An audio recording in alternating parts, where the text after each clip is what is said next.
introduce myself. I'm Andris Jovica. I'm an old gamer, gaming for more than 20 years. But when I started gaming, Tom has started creating games. So he's quite way ahead of me. So Tom is known from creating the game Gothic in 1997. He started doing that, but today you should know him from other game which is called World of Tanks and World of Warplanes and World of Warships. So it's Wargaming Europe spokesperson, and I think you dabble some now in the business side of that company. Yep. So first of all, I would like to ask audience, maybe you could raise hands who has played World of Tanks or World of Warships. Only one, yeah, me too.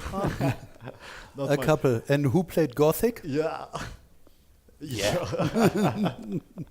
Nice. Thank you for this. Yeah. So it's as you can understand, it's a quite a long scope of single player RPG game, and today it's in a multiplayer war game, which is based on tanks and of course it's quite a military area. What would be your view today about the gamer profile? I mean, you started in 1999, and of course Gothic was released in 2002, something like that. Yeah, 2001. Yeah. 2001. So I think the gamers are quite different today. That's for sure. So first of all, hello and a very good evening from my side as well. My name is Tom, and I do stuff with tanks.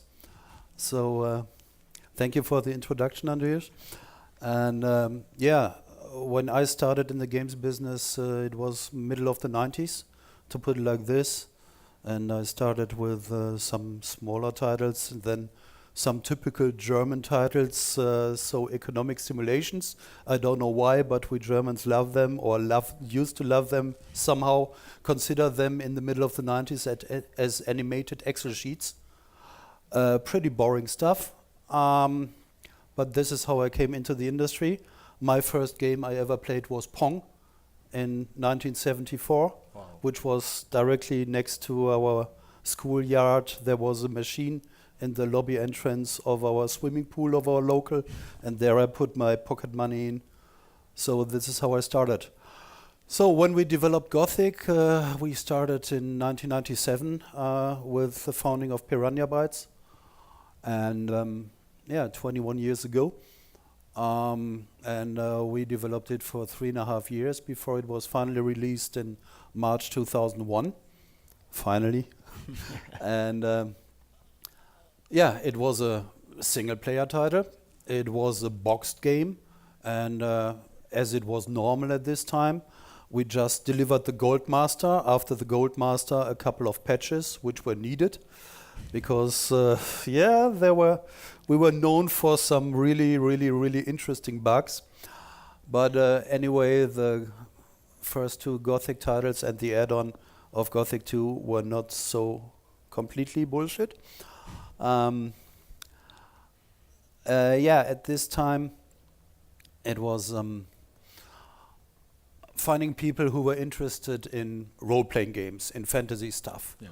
And there were at this time not this huge global successfully MMORPGs. So the first real MMORPG, or the first real successful MMORPG in the fantasy area was Ultima Online, which started, at least in my area, as far as I recall, in February 1997.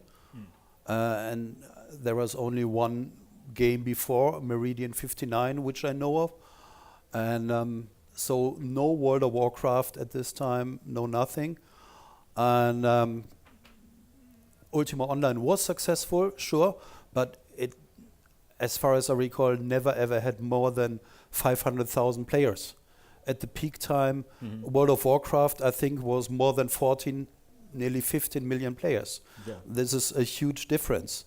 So nowadays, if anybody wants to play, besides the outstanding games like Witcher or the Elder Scrolls series or something like this, if anybody wants to play an fantasy RPG, he most likely goes to one of the MMORPGs, one of the online games. Yeah. So at this time, it was definitely all about single-player games and playing the storyline and everything else. And people considered this kind of games as their hobby, their style. And nowadays, it's more like a job.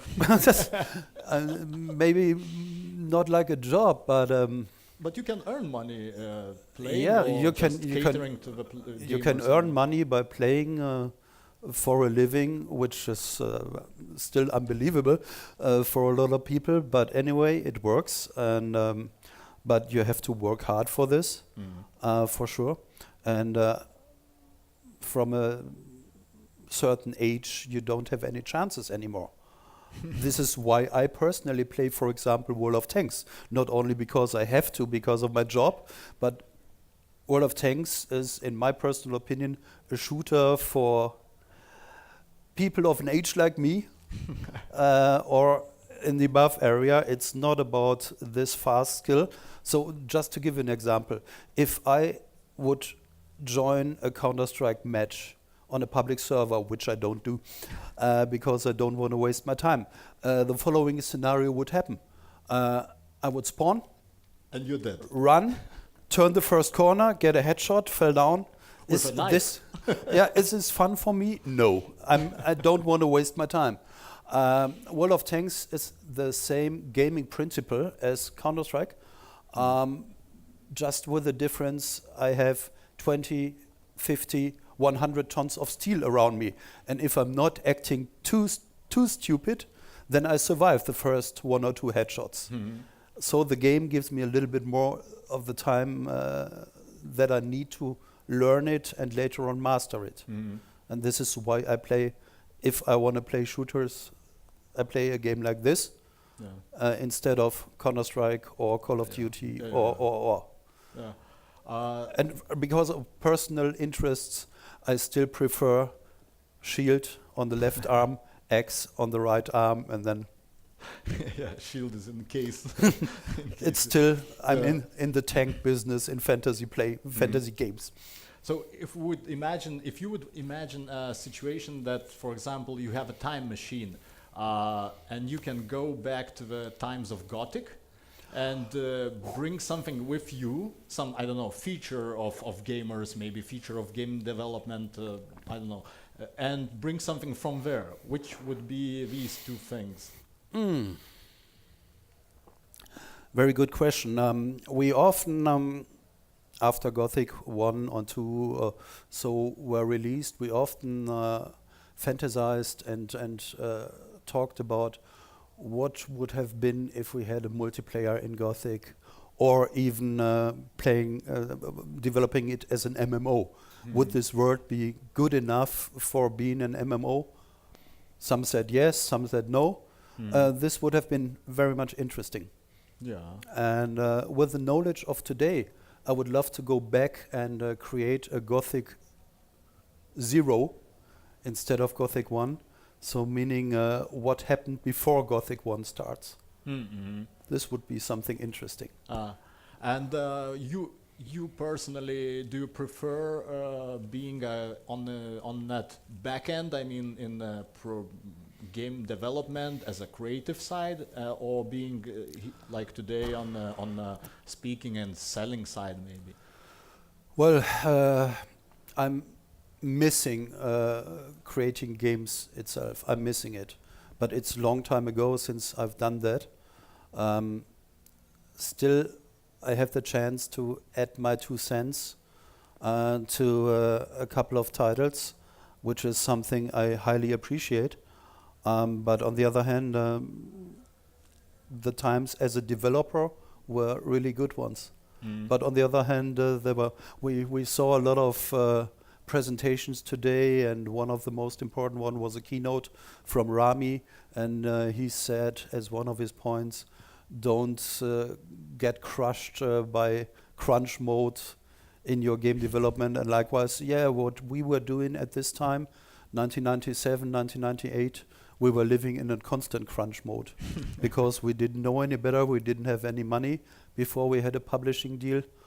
So from our 4 founders, 3 were officially unemployed to get some help from the state, some money. And it was an interesting time. Yeah. I'm too old for this shit now. Now a short intermission. I just forgot because of excitement to inform everybody that LT Game Awards are happening today, and they are happening after this talk. That means I think about 6:30 p.m. So everybody is invited to go to the our building, and it's I think hall 1.1. So back to the conversation. Sorry for that. We spoke about different ages of gamers, and today I think it looks like the game as an art form came to this stage when you have generations. I mean, for example, average age of a gamer is like something like 35 years, so that means we have really young guys who are 18 or I don't know 10 something like that, and then if you have that average at 35, that means that there is a huge wing of a Gaussian curve which is like older than 50 years. And in some way it seems that maybe for the game developers it would be purposeful to think about these groups and start segmenting them. How do you think, is it a good idea? Just not The best games are of course the games which target every age group, but most likely it's nearly impossible.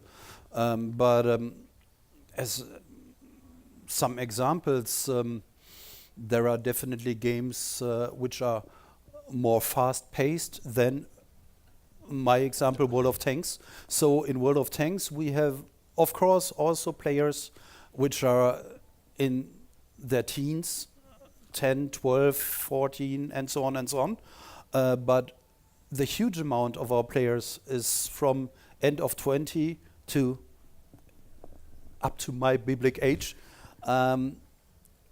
Meaning we have a shooter, a competitive game, Counter-Strike style. Our matches are 15 versus 15, but as I already explained, it's slow-paced, and it's not about the personal skill, more about the tactical overview of the scenario, where to go, where to hide, where is your spot, where are the enemies supposed to come, and so on and so on and so on. Instead of very fast-paced, tanks are no racing cars, to put it like this. If they are going through the uphill, through the landscape, and likewise, they are going with 20, 30, 40 kilometers per hour, and it's not like this fast-paced thingy what you have in other titles. So it's better for people whose reflexes are not this young and brilliant anymore. People like me.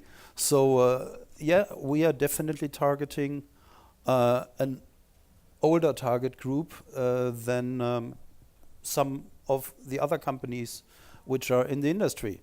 And what we did, for example, with another title back from the old days, when Atari was going down, unfortunately, there were auctions of Atari brands, and so we had the chance to secure some of these brands, like Master of Orion, for example. Why we did this? Because we loved the game, and our CEO was a huge fan of this game, and Master of Orion from the 90s, beginning of the 90s, was one of the reasons why he founded Wargaming. So we got ourselves the ownership of Master of Orion, and we decided to develop a title. So we had Master of Orion from 1993, and the second Master of Orion, I think 1995, something like this. And the third Master of Orion was not worth to mention. So let's talk about 1 and 2. And we rebuilt it. And we wanted to bring the best from the old Master of Orions with the new tools and the new technique and so on and so on. And this was an interesting balancing because we wanted to target both the old players of Master of Orion, the old fans, and it's nothing harder in game development than, sorry for offensive language, but just to make myself clear, not to piss off the old fans. It's very, very hard because they expect something when you touch their old favorites. Idols. Yeah, and but also we wanted to attract new gamers who were too young to play the old Master of Orion titles. And this is something that is very, very hard and very, very difficult. In my personal opinion, we somehow managed it, but not perfectly.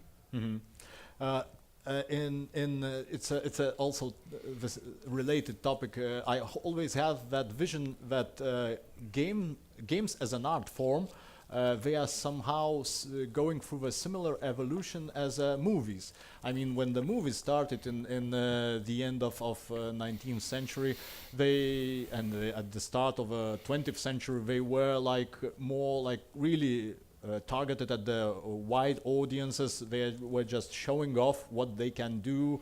You know, these stories about the train filmed that comes to the pub audience, and that audience runs away. And then there was Hollywood era until 40s, for example, and then in the 60s there was that new wave of French cinema, and then the cinema just granulated into different genres, and the genres as such, they just, you can say that they evolved at that moment. And today we have really diverse cinema as an industry. And maybe with games we are coming to that crucial point that will just create these different genres for older audiences, younger ones, maybe, I don't know, culturally different. We just had the chance to see the last 5 minutes of Lutz's speech and presentation, and remember the last slides we saw, where it was into games for health and all this gamification stuff, and games for military and simulation games for firefighters and so on and so on. So we are there already. Of course, as you said, the gaming industry is constantly evolving, and from the very first beginnings. So we are compared to other entertainment industries like music, like theater, like movies, even like TV. We are young. We are very, very young. So the first major success was in the beginning of the 80s. First breakdown was 85. And then 80, 90 was a switch where the next iteration of the games industry and the success came. Then beginning of the 90s, the first consoles. And then the next big step was the online MMORPGs, end of 90s, starting with, as I said, Meridian 59, Ultima Online. And then a little bit later came 99, EverQuest. And then Dark Age of Camelot, still my favorite regarding PvP, and so on and so on. And then we had other titles like Star Wars at this time, and World of Warcraft came in 2004, and so on and so on and so on, another evolution. Then it started with more casual titles, like browser games, which came up and made some companies very, very big. Later on, smaller again, but it was another iteration of the games industry. Then I remember when in the late 90s, all the consulted agencies and research companies were prognosticating like mobile games were the next big hit, but it took a while until 2007. then mobile industry started skyrocketing. Why? Because of the invention of the smartphone, or meaning in this case of the iPhone.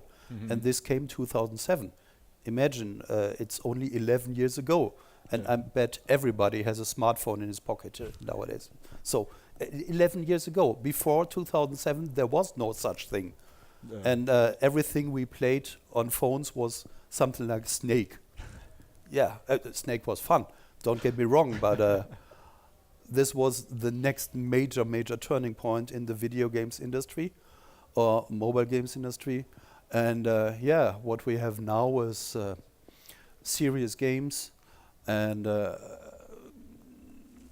as said, military simulations or educational simulations, games for health, and so on and so on. So diversification is here.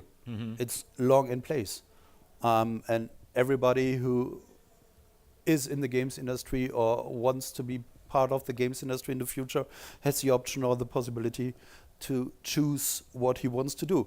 I made my choice a lot of years ago, and I want to make games just for entertainment.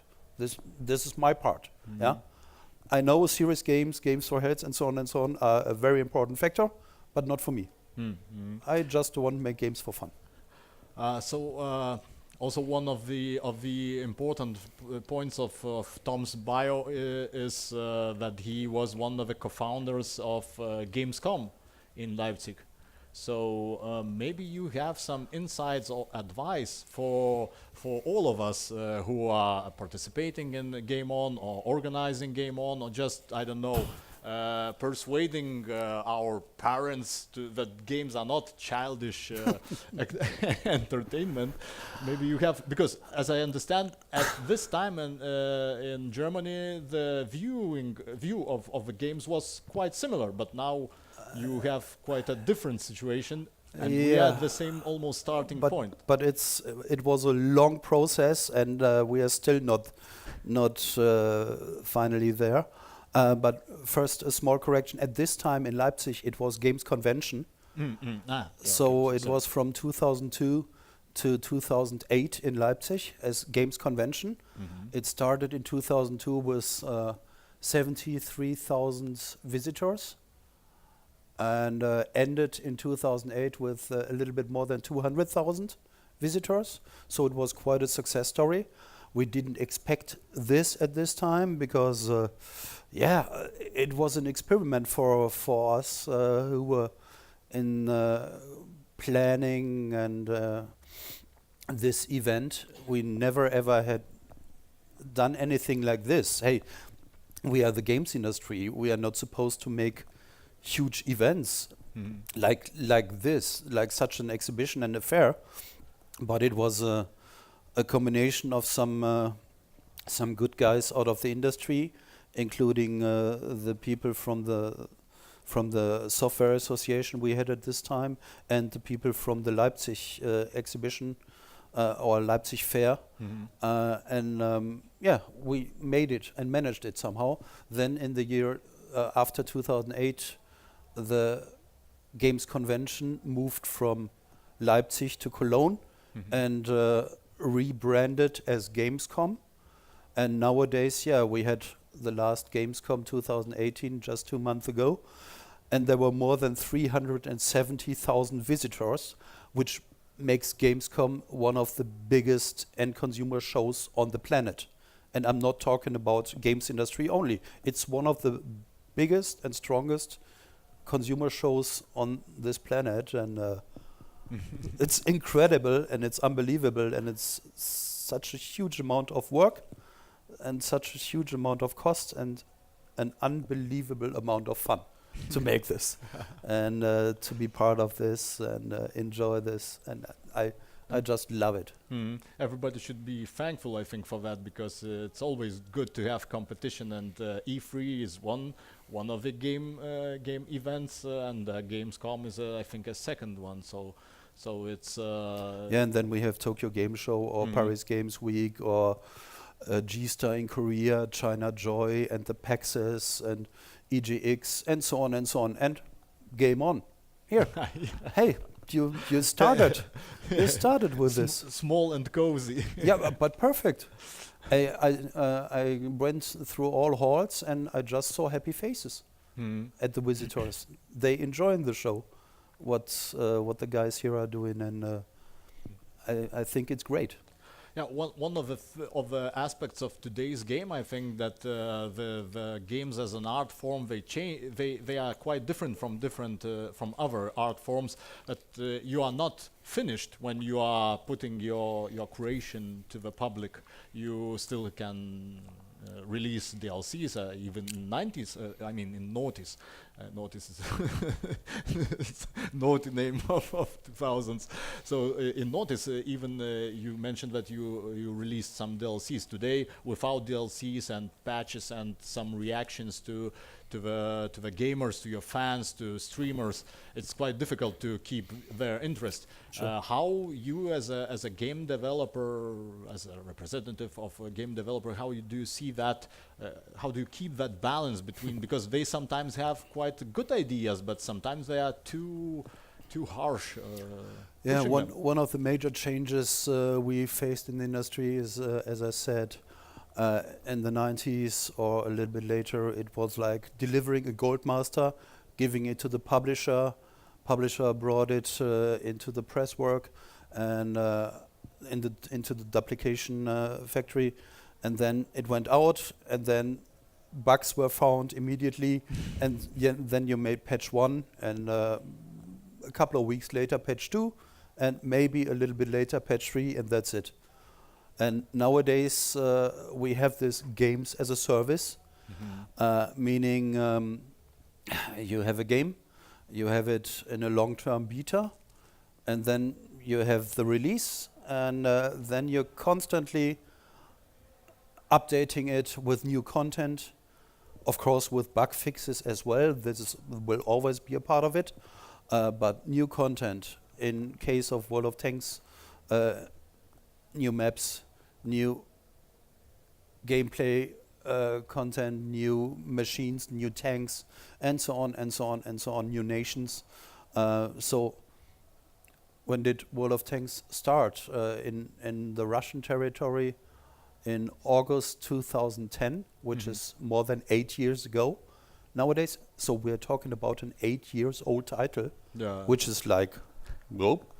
And we had more than 100 updates since then. And updates is not considered as just patches. Yeah, really content updates with new game modes, with new nations, with new vehicles, and so on and so on. So it's like long-term working on one project. And yeah, the same as for the other titles in this area, like whatever, PUBG and League of Legends, and so on and so on. It doesn't matter. It's like constantly games as a service. You want the gamer to be full-time in your universe, whether it's the League of Legends universe or the World of Tanks universe or the Fortnite universe, or playing your stuff, playing his stuff, and be permanently entertained. If you leave the game on a certain level as it is and don't change it and don't add new stuff, you will permanently lose interest, meaning losing players, and last but not least, as we're doing it for living and as a business, losing money. But you also have to manage communities of these fans who are, or for example, Twitch and YouTube streamers who are also quite a vocal part of gamers, and I think that it's one of the biggest changes, I think, from the times of Gothic and today. It's because the gamers, the fans, they are almost the same, but they are much more vocal, and sometimes it's difficult, I think, to keep the balance between their wishes and your vision. Yeah, of course, and especially if you have the unbelievable lucky situation that you have a game like us that is played in literally all nations on the planet. So last counts was that our World of Tanks is played in 204 different countries. And just imagine the United Nations have 194 membership countries. So not all nations on the planet are members of the United Nations, but all of them are playing World of Tanks. At least with 1 or 2 players. Maybe it's a start for world government. We even have 1 permanent player in Vatican State. We know Maybe about so. him. We know about him. Yeah. Francis. Nope. He's member of the Swiss Guard. Yeah. And he's playing constantly and he's playing permanently. And as I recall, his stats are not bad. Yeah, but that's the thing. The cultural differences between the different territories, it's way more that normally can be imagined. As just to, or put it like this, our world, as an example now, World of Tanks, sorry, I don't want to bother you with World of Tanks, rah, rah, rah, and Wargaming, blah, blah, but this is the example I know best, and there I can precisely explain what I mean. So please be patient. Our world is divided into server clusters. So it's 1 server cluster for former Soviet Union, for the core territory of Wargaming. We are from Belarus origin, from Minsk, and so this is core territory. Then there is 1 server cluster for Europe. And especially you guys here from the Baltics, you're constantly hopping between the Russian servers and the European servers. Other, like, France is going on to the European server, Germany is going on the European server, and some other countries are most likely, they decide, going there or going there. Then we have American servers, and we have for Asia different servers as well, like in Japan, like in China, like in Korea, and so on and so on and so on. So our world is divided into different server clusters, and each and every server cluster has different cultural meanings and opinions, and especially the European server cluster, which is from, put it like this, Iceland to Greek, and from Norway to Portugal, and so on and so on. So there we have Germany and France and UK and Spain and Italy, and all are totally different. Yeah. Germany as an example, somehow we managed to lose the last big war. This means nowadays we try to be as peaceful as possible. So this is how our children are raised in kindergarten and in school. To put it in a nutshell, our teachers and our kindergarten educators tell the kids tanks are bad. Full stop. And if you start to promote a game like World of Tanks in Germany or German-speaking territories, you have some interesting things to face, like a company called Wargaming. Okay, interesting. With tanks as protagonists, wow. In the Second World War area, there was something. And last but not least, coming from Belarus, meaning the official last dictatorship in Europe. Oh, interesting. Yeah, try to do press work for this. This is something that's quite a challenge, to put it like this. Yeah, it was really, really, really interesting and tough nowadays. But to be frankly honest, this is hard for us working there, but it's better than the usual German approach 80 years ago, trying to conquer the rest of the world. So nowadays, it's good this way. Yeah, it's quite difficult because lots of people are coming to play with tanks, seeking for some authenticity, and it's difficult for you to manage with, for example, symbols of these black crosses. It's like for other countries, it's like, what's wrong with that? But you have to Yep. maneuver between We have our laws, and we just had a significant change for the games industry. That now our age rating organization, the USK, which is, by the way, one of the toughest in the world regarding violence in games. So we have in Germany, to put it like this, nearly no problems with sexual explicit content, where the Americans are freaking out. But we have our problems with violence. And if you have blood, gore, or anything likewise in the game, then things are starting to getting interesting.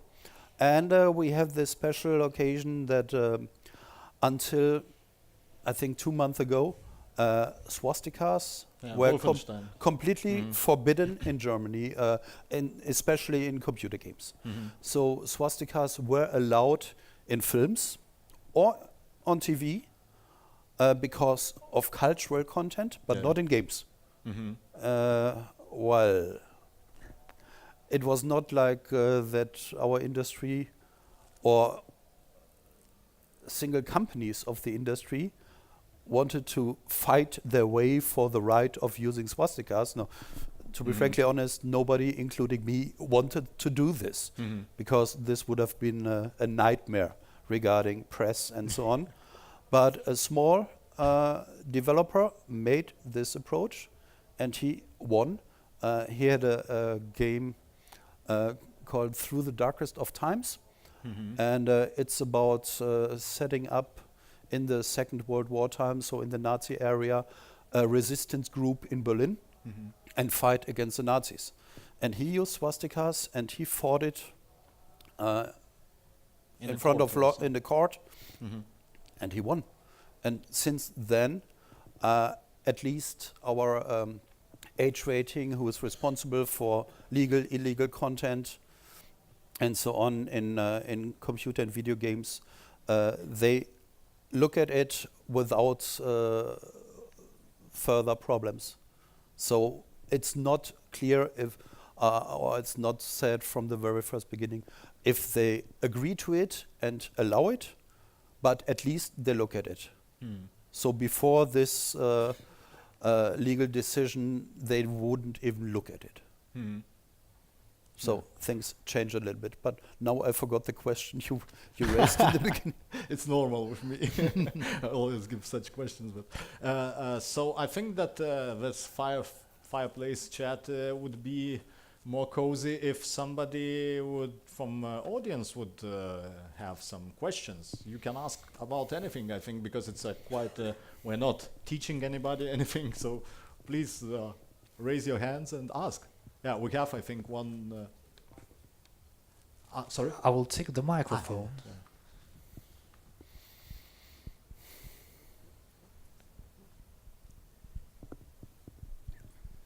So why you chose the unrealistic platform of World of Tanks, like the hit point thing, and not like War Thunder chose the realistic thing, if you get the question? I get the question, because our approach from the very first beginning was to make a way more arcade style type of game and not the simulation type of game. And both approaches have their meaning, but our approach is more arcade, faster, fun, and realistic in our vehicles, but not in the matching, in the fighting. And War Thunder did another approach. And I don't judge, both approaches are worth the same, but we have different approaches on this. For us it's arcade style, for them it's the realistic style. But you still moved a little bit into their side when you introduced that you can hit armor rack and then the tank explodes. Yeah, sure. There is the main idea. Sure. That's fun. Seeing explosions is fun. Headshot. Yeah. Any other questions maybe? Yeah, we have here.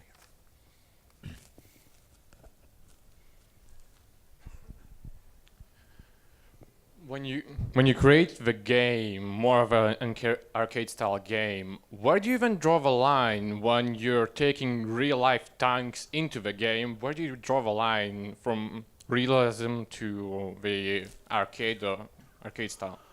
This was at this time the decision of the game developers, of Slava and his team, and this was in back in 2008, 2009, and one of the reasons was that there was a life of wargaming before World of Tanks. So the company is 20 years old now, and it was, or they developed a lot of hardcore strategic titles, very niche, and World of Tanks was supposed to be open for all interested players who just want to have fun by driving a tank through the landscape, destroying things and shooting on other tanks. Not more, not less. And this is why the arcade style was picked. It definitely should not be a lifelike tank simulation. It should be more fun, convenient fun. Hey, it's the type of game which where one match is in average between 5 and 7 minutes. So it's not about long-term investment like half an hour for a mission or something. No, it's 5 to 10 to 7 minutes. It's the type of game. Oh, I need to go in half an hour, so I can start World of Tanks and play at least 3-4 games. That's the basic idea behind it. It's like, yeah, we have another question, two even, from Masters of the Universe. I'll change the topic. So streaming is happening. It's like for sure, like EA just made announcements, so it means that business side is serious about it, and there are more and more games compatible with streaming, and more telco companies coming into this, like very relevant in this case. So I just remembered how I witnessed World of Tanks for the first time. I actually saw a banner on Lithuanian gaming website which had a crosshair, and you could click on tanks and they would explode or something like that. Essentially, streaming allows you to cut the distance between engaging with the person for the first time to him playing in almost an instant. Even now it's quick, but you still have to download the client and so on and so on. It comes to the point where people can play from the browser window literally as soon as they witness your game. So I'm really interested to know if you are taking steps in that direction, and maybe you can announce something or tell us something. No, I can't announce anything. But to put it like this, our developers are constantly looking at all technical developments which are everywhere around. But right now it works as it is. The fact is, for a free-to-play game, World of Tanks is huge. The client is way more than 10 gigabyte. And of course, it's like whatever the future brings to make it faster, to start, this will help us in the future. But on the other hand, we at the moment stick to what we learned in the last 8 years of constantly working with a title like this. To put it like this. I know it's not very satisfying, but hey. We had another question, I think. Hello. Hello. So Germany is pretty much the heart of board games in Europe, and maybe the heart of board games all around the globe. And wargaming was first thing to do on a tabletop. Do you believe that, my question is, do you believe that looking for inspiration for video games could bring developers to board games? or other vice versa. Yeah. The playing board games can inspire video game developers developing better video games. Yes, sure. Both sides, absolutely sure. Another example with Wargaming, when they were founded in 1998, the first game they made was DBA Online. DBA Online is De Bello Antiquae, meaning old-fashioned wars from very antique times, and it was the first try to set up in a computer a tabletop game with tin figurines and likewise. And from my personal side, to put it like this, one day I will work less. I don't know when this day will come, but one day it will be so far. And for this, I have in my, what is it called? Cellar, to put it like this, cellar, garage, whatever. In my storage room, I have more than 2,000 tin miniatures waiting for me to paint them. So I think the first 2 years of my retirement, I know what to do. And they're everything from antique wars to Battletech to Warhammer to Age of Sail and so on and so on. And I'm looking very much forward to this. Having such a deep experience in game creation from different sides, maybe you have some advices for, because in our audience maybe there are some young people or older people who are thinking about creating the game. Maybe they have it only in their head, or maybe they have some prototype or something like that. What would be the advice? I think you still mix with people who are creating games, and maybe you see the most often mistakes, and what should they avoid and what they should do first. First, an easy decision. You want to make a living out of this, so you want to earn your money, or you want to express yourself and don't need the money for some reasons. Both ways work, but this decision has to be at the very first beginning. And latest, if you have employees or team members or likewise, who depend on that you pay them every month because they have family, kids, house, and so on, whatever. Then game development is, of course, a funny but still a business. So it's one of the biggest mistakes when they start with trying to express themselves, but they end up. Yeah, the idea is if you want to make games where you want to make a living out of it, well, it can be a game that expresses your deepest art thingies and likewise, but you need definitely someone who's willing to pay for it. Yeah. You can make any type of game as long as you are able to find somebody who's willing to pay for it. Yeah, that's so. There is no such thing as, in my personal opinion, as a too small niche. You have to find the people who are in this niche, and you have to find ways to address them. And it doesn't matter if you are making a game for sport fisher men or for people who like to live their vegan dreams in a cooking simulator. You just need the way to find them and to address them. And that can be a sport fishing magazine, blah, or a vegan cooking Bible, or whatever. You need the way to find and address them, and convince them to give you a part of their money for what you are doing for them. Yeah, that's I think one of these related questions about niche gaming.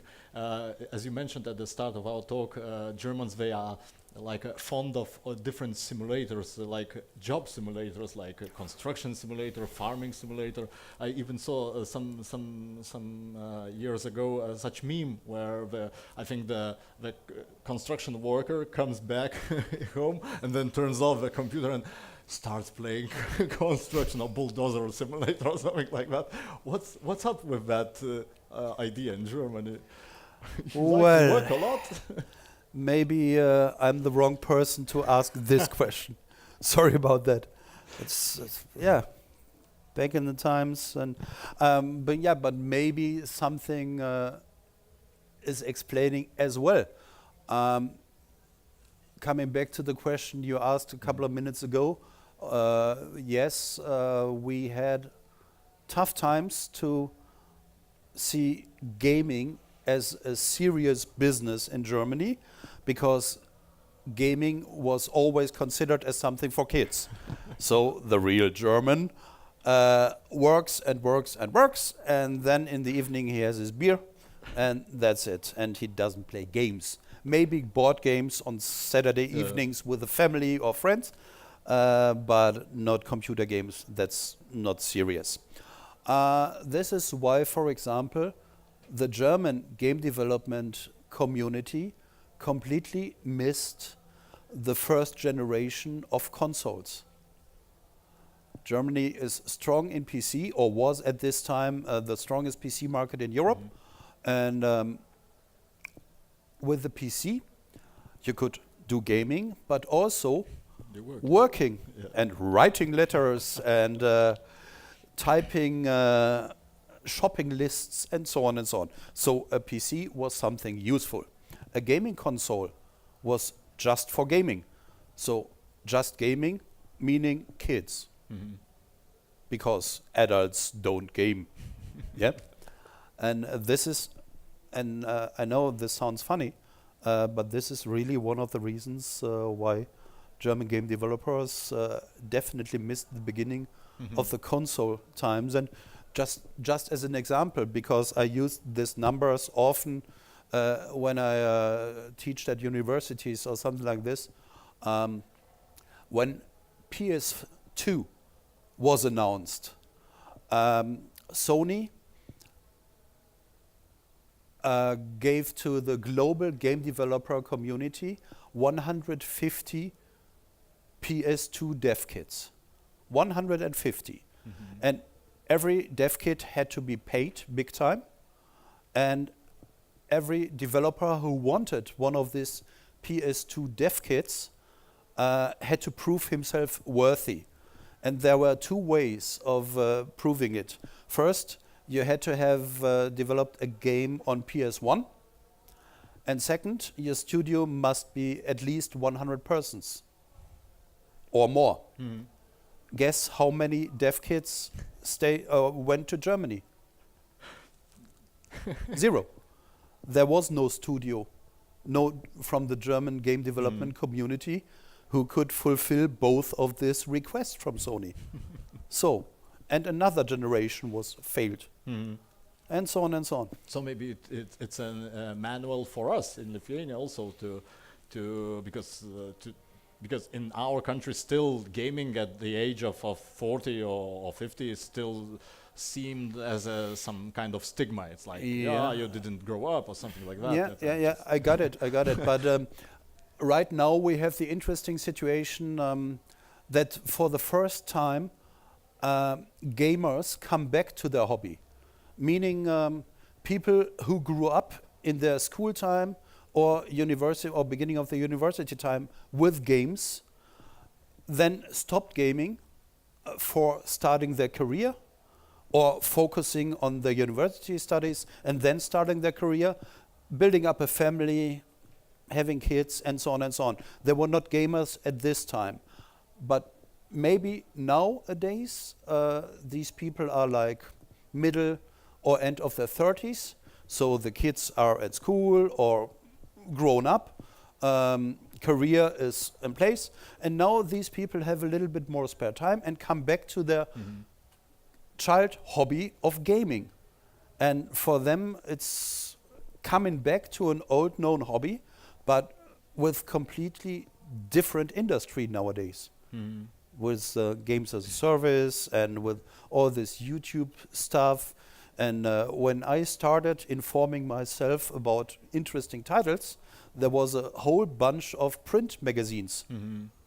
Like Imagine everything. For everything, I could buy a print magazine. Nowadays, print magazines about gaming are nearly dead. Yeah.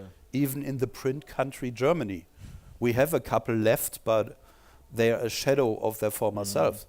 Nowadays, it's everything about YouTube. And what do you think? I'm a little bit older than the average member in the auditorium, but if I want to inform myself about games, do you think I watch typical Let's Players or YouTubers? No way, because I get crazy and mad if they are like, sorry, I'm too old for this shit. Gutenberg is rolling in his grave because of that death of print. So, anyways, I think we are running out of time. And Yep. Yeah, it's for the second time they turned that times up. So, give a nice round of applause for Tom for his interesting insight. And thank you for the questions.